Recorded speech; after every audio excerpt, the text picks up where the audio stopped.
The Avro Arrow. Basically, the Avro Arrow was a Canadian fighter jet from the late 1950s. The official name was CF-105 Arrow. It was created thinking that it would be used to fight the Soviets and to replace the CF-100 Canuck. The CF-100 Canuck was not capable of filling the needs of what was in the Avro Arrow plans. The average unit cost was $3.5 to $5 million. Only 6 planes were completed. The Avro Arrow was designed in 1953 by James C. Floyd. James is from England and moved to Canada in 1946 to join the new Avro Canada. He is still alive today in 2013 at the age of 99. Avro Canada, the company that created the Avro Arrow, was in a great position to hire the best engineering minds to work on their aircrafts. After the Korean War, there were many engineers released to work on their projects. This meant that Avro Canada could easily create some of the best aircrafts. After a period of time with elaborate tests including engine ground running tests, low and high speed taxi trials, and hours in the most advanced flight simulator in Canada, the Arrow was ready for its first flight. The jet lifted up at 9:51 a.m. for its first test flight. The pilot for this was Janusz Zawalski.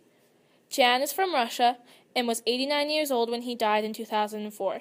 Jan was a highly experienced pilot who fought in World War II and tested untried aircrafts for a living, and he was terrified of driving cars.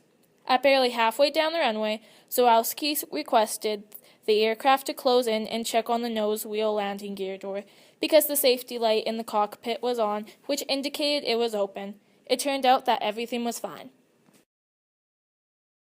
Overall, the first flight test of the Avro Arrow was a success. Only 2 microswitches failed to work. Zawalski's only complaint was that there was no clock in the cockpit. The fighter jet was supposed to be one of the best fighter jets in the world and still would be to this day if it had not been cancelled in 1959 by John Diefenbaker. John was the Prime Minister of Canada at this time. When he announced this, he gave no reason. There is also belief that John is not the only person to blame here for cancelling the jet. The Chief of the Air Staff, Hugh Campbell, recommended the idea of ending the project to the Prime Minister. After this, about 2 months later, the Avro was cancelled. There is an estimate that nearly 25,000 people were left without jobs after this. There is a theory that the U.S. may have pressured Canada into ending their project. This was published in the Toronto Star, October 1992. The U.S. would have this because the plane was too high-tech and might have exposed the U.S. spy planes. The jet was so technologically advanced that it threatened the U.S. aerospace industry and the CIA. The U.S. aerospace industry is what designs and creates flying aircrafts for the United States of America. The CIA is the Central Intelligence Agency.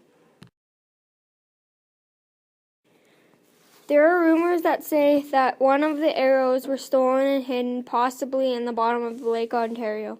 However, there is no proof behind this myth. Over 50 years after the airplane has been discontinued, the first and only full-size model of the Avro Arrow went on display in Mississauga, Ontario. It was put on September 18, 2013. The monument was unveiled at the kickoff doors opened Mississauga.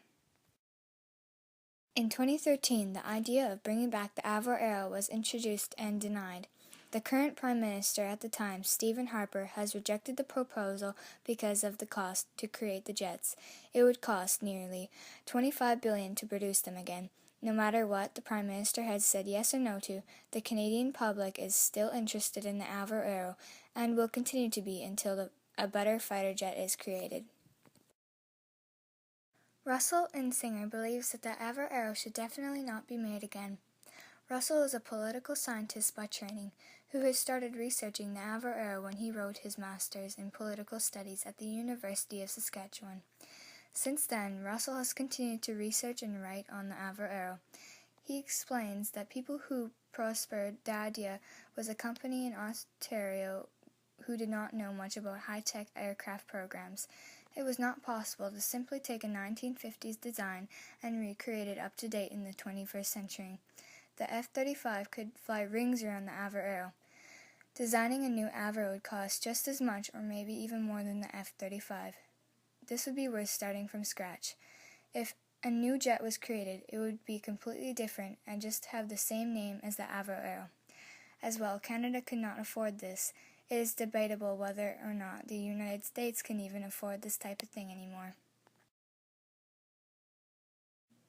Russell explains that if Canada could recreate an old fighter jet, it should be proven design that was highly successful, like the American F-4 Phantom. Russell believes that the Avro Arrow will not be produced again, nor that the government will ever try recreating a homegrown Canadian military aircraft. The research and development costs are much too high for a country like Canada to afford. Future fighter aircrafts will be led to a large military country like the United States. The Avro Arrow was larger than a World War II landscape bomber with a bigger weapons bay. The engine within the aircraft was likely the most powerful engine in the world at this time, a very advanced design for this period. There are still a few original blueprints left at the Museum of Toronto. They have created new blueprints using the original blueprints to get it to scale. They say that if the Avro Arrow did not get cancelled, we could have been ahead in our airplane technology. It took us 40 years to get back to where we were in 1959. When the Avro Arrow was cancelled, many of engineers and designers went to the other companies and programs. Quite a few Canadians also ended up in American space programs. Imagine the possibilities we could have had. The Avro Arrow was an achievement for Canadians, even though it was cancelled. The Avro Arrow would have done its job, and that was to do one thing, and that was to bomb the Soviets. However, Canada did not really need this plane, nor was it a tragedy that it was cancelled. People still ask the question, what if? What if they didn't cancel the Avro Arrow? Would the United States have gotten angry? Would people still be using the plane today if it went through? There are many good questions that have never been answered yet. The questions are now just thoughts and wonders the public will never think about until the plane is forgotten or produced. I do wonder myself, what if?